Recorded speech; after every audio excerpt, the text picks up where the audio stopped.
প্রধান উপদেষ্টার আলোচনায় আমরা বাংলাদেশ জাতীয়তাবাদী দলের পক্ষ থেকে এখানে আমি সহ জাতীয় স্থায়ী কমিটি আমরা 5 জন মোট 6 জন সদস্য উপস্থিত ছিলাম এখানে। আমরা প্রায় 1 ঘন্টা আলোচনা করেছি। আলোচনাতে অত্যন্ত আরও পরিবেশে আলোচনা হয়েছে।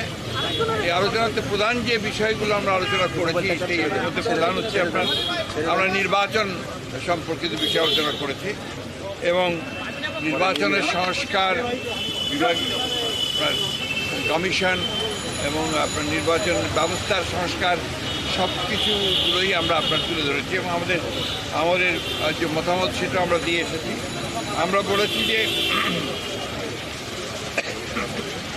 নির্বাচন কমিশনার নিয়োগ আইন স্থগিত করে প্রধান রাজনৈতিক দলসমূহ ঐক্যমতের ভিত্তিতে অনতিবিলম্বে নির্বাচন কমিশন গঠন করতে হবে এবং আমরা একটা রোড ম্যাপ দিতে পারি। নির্বাচন কমিশন কবে নির্বাচন হবে সেই আমরা একটা রোড ম্যাপ দিতে পারি। আমরা এনআইডি কার্ড যেটা আপনার স্বরাষ্ট্র মন্ত্রণালয়ের কথা আইন করা হয়েছিল সেটাকে অর্ডিন্যান্স জারির মধ্যে বাতিল করতে বলেছি। আমরা বিতর্কিত কোনো ব্যক্তি যেন কখনো এই নির্বাচন সংস্কার কমিটিতে না যায় সেই কথা আমরা বলেছি। আমরা বলেছি যে ফ্যাসিস্ট সরকারের সময় প্রতারণার সাজানো ভুয়া ভোটের মাধ্যমে গঠিত সকল ইউনিয়ন পরিষদ বাতিল করতে বলেছি এবং 14, 18, 24 সালে যে সকল নির্বাচন কমিশন ছিল তার প্রধান নির্বাচন কমিশনার এবং কমিশনার সহ তাদেরকে ভুয়া নির্বাচন ব্যর্থ নির্বাচন একটা পক্ষপাতদুষ্ট নির্বাচন করার অভিযোগে তাদেরকে আইনের আওতায় আনার কথা বলেছি। আমরা বিচারপতি খায়রুল হক যিনি আমরা মনে করি যে নির্বাচন ব্যবস্থাকে ধ্বংস করার জন্য মূল হোতা, তিনি তত্ত্বাবধায়ক সরকার আইন বাতিল করার মূল নায়ক ছিলেন, তার বিরুদ্ধে আমরা আইনগত ব্যবস্থা নেওয়ার কথা বলছি রাষ্ট্রদ্রোহিতা অপরাধে। আমরা লক্ষ্য করেছি যে প্রশাসন থেকে অত্যন্ত দুর্ভাগ্যজনকভাবে এই প্রায় 2 মাস হতে চলেছে, আগামী 8 তারিখে 2 মাস হবে, এখন পর্যন্ত গত সরকারের আমলে অর্থাৎ ফ্যাসিস্ট সরকারের আমলে যারা তাদের দোসর হয়ে কাজ করেছে তাদেরকে সহায়তা করেছে এই লুটপাট, অনাচার, অত্যাচার, মানুষের উপরে নির্যাতন, গুম খুনের ব্যাপারে, গণহত্যার ব্যাপারে তাদের অনেকেই বেশিরভাগই এখনও পর্যন্ত বহাল তবিয়তে তার স্ব জায়গায় বহাল আছে। এদেরকে অবিলম্বে তাদেরকে সরিয়ে নিরপেক্ষ ব্যক্তিদেরকে আনার কথা আমরা বলেছি। আমরা বলেছি যে আপনার জেলা প্রশাসকের ব্যাপারে আপনারা লিখেছেন পত্রপত্রিকাগুলিতে লেখালেখি হয়েছে, সেই 59 জন জেলা প্রশাসকের মধ্যে কী করে সেটা নিয়োগ করা হলো সেটা সম্পর্কে আমরা জানতে চাই।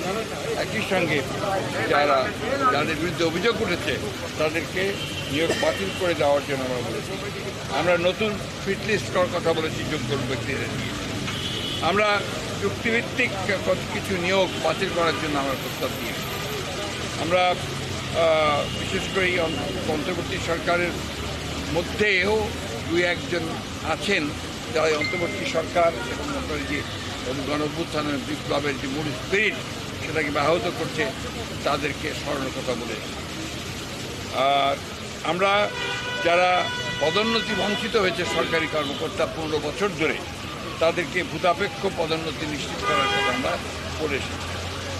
এই ছিল আমাদের আপনার মোটামুটি আপনার বক্তব্য পয়েন্ট ভিত্তিক, হ্যাঁ। এবং আপনার বিচার বিভাগের ব্যাপারে আমরা খুব পরিষ্কার করে যেটা বলেছি সেটা হচ্ছে যে এই বিচার বিভাগে হাইকোর্ট বিভাগ যেটা এখন পর্যন্ত কোনো পরিবর্তন হয়নি এবং হাইকোর্ট বিভাগের বেশিরভাগ নিয়োগই ছিল কিন্তু আপনার দলীয় ভিত্তিতে এবং প্রায় 30 জন বিচারককে বহাল তবিয়তে তারা কাজ করছে এখনও। এদের ব্যাপারে ব্যবস্থা নেওয়ার জন্য প্রয়োজনীয় আইনগত ব্যবস্থা নেওয়ার জন্য আমরা কথা বলেছি। এই কিছু দলকানা বিচারক যারা আছেন তাদেরকে অপসারণ করার কথা বলেছি। আর অতি দ্রুত আমরা পিপিজিপি নতুন নিয়োগ করার কথা বলেছি। আরেকটা আমরা লক্ষ্য করেছি যে যাদেরকে অভিযোগে গ্রেপ্তার করা হচ্ছে সুনির্দিষ্ট অভিযোগের ভিত্তিতে, হয়তো বা আপনার দুর্নীতি অথবা হত্যা এইসব সুনির্দিষ্ট মামলায় যাদেরকে গ্রেফতার করা হচ্ছে তাদেরকে আমরা দেখতে পাচ্ছি যে আপনার জামিন দেওয়া হচ্ছে। এটা অত্যন্ত উদ্বেগজনক বিষয়টা আমরা দেখার জন্য বলেছি। আমরা 2007 সাল থেকে 24 সাল পর্যন্ত 5ই আগস্ট পর্যন্ত আওয়ামী লীগের আমলে দায়েরকৃত সকল মিথ্যা মামলা, গায়েবী, ভুয়া, সাজানো, রাজনৈতিক উদ্দেশ্য প্রণোদিত মামলাগুলোকে প্রত্যাহারের জন্য আমরা নীতিগত সিদ্ধান্ত ঘোষণা ও প্রত্যাহারের প্রয়োজনীয় ব্যবস্থা গ্রহণ করা হবে। কিছু আমলা, কিছু আপনার পুলিশ কর্মকর্তা, কিছু শুনতে পাই কিছু আপনার বিভিন্ন মন্ত্রণালয়ের লোকজনেরা এবং আপনার মন্ত্রীরা তারা দেশ ছেড়ে পালিয়ে যাচ্ছে। কীভাবে পালাচ্ছে, কার সহযোগিতায় পালাচ্ছে, সে বিষয়গুলো আমরা দেখার জন্য বলেছি। আরেকটা বিষয় আমরা জোর দিয়ে বলেছি যে আজকে পতিত ফ্যাসিবাদী প্রধান শেখ হাসিনা ভারতে আসবে। ভারতের থেকে তাকে কেন্দ্র করে তার মাধ্যমে যে সমস্ত ক্যাম্পেইন চলছে, প্রচারণা চলছে, যে অপপ্রচার চলছে, সেই বিষয়গুলো হতে পারছে এই জন্য যে সে ভারতে আসছে। এই বিষয়টাকে ভারতের সরকারের সঙ্গে আলোচনা করার জন্য এবং তাকে ওই অবস্থা থেকে সরিয়ে দেওয়ার জন্য আমরা সরকারকে অনুরোধ করেছি। তারা ভারত সরকারের সঙ্গে নিয়ে কথা বলছে। সেই সঙ্গে পার্বত্য চট্টগ্রামে যে ধরনের অস্থিরতা সৃষ্টি করার চেষ্টা করা হচ্ছে সেটাও আমরা কিন্তু আপনার বলেছি যে পার্বত্য চট্টগ্রামের ব্যাপারটাকে আরও গভীরভাবে দেখে সেখানে কারা এই ঘটনাগুলোর সঙ্গে জড়িত তাদের বিরুদ্ধে ব্যবস্থা নেওয়ার জন্য আমরা কথা বলেছি। আরেকটি কথা আমি বলি যে আপনার গুম খুনের সঙ্গে যারা জড়িত তারা এখনও ধরাছোঁয়ার বাইরে, তাদেরকে খুব কম, একমাত্র জিয়াউল হাসান ছাড়া আর কাউকেই ধরা হয়নি।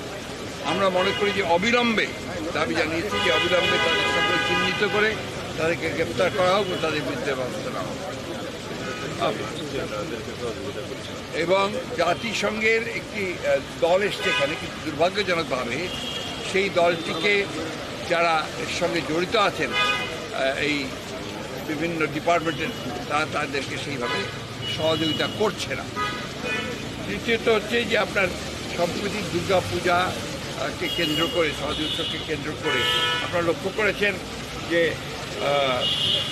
সনাতনী কিছু মানুষ, সবাই না, কিছু মানুষ তারা কিন্তু অত্যন্ত পরিকল্পিতভাবে জনগণেরকে উস্কে দিচ্ছে বাংলাদেশের বিরুদ্ধে।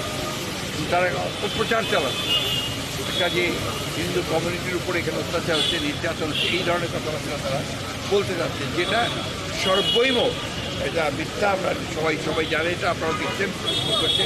এটা হচ্ছে একটা সুদূর পরিকল্পনা তাদের যে বাংলাদেশে আপনার মাইনরিটিকে নির্যাতন করা হচ্ছে, বাংলাদেশের বিরুদ্ধে এটা একটা ষড়যন্ত্র বলে আমরা মনে করি।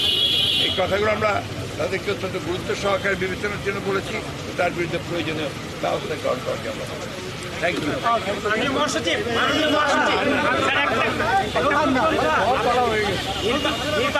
নির্বাচনের রোডম্যাপের কথা আপনারা বলেছেন, মাননীয় উপদেষ্টা এই নিয়ে একটা কন্ট্রোভার্সি হয়েছে ওনার সফরের সময়। মাননীয় সেনা প্রধানও বলেছেন যে 18 মাসের মধ্যে, এটা নিয়ে ওনারা আমি এই মাস দিনকাল নিয়ে কথা বলি না। উনি আমাদেরকে যেটা বলেছেন যেটা আমাদের 1 নম্বর প্রায়োরিটি, নির্বাচন অনুষ্ঠান তাদের 1 নম্বর প্রায়োরিটি। উনি ফিডব্যাক কি দিয়েছেন স্যার আপনাদের এই দাবির ব্যাপারে? উনি সব কিছু অত্যন্ত সহৃদয়তার সঙ্গে তারা দেখছেন এবং তারা মনে করেন আমাদের দাবিগুলো হচ্ছে জনগণের দাবি, আমাদের দাবিগুলো তাদেরও দাবি।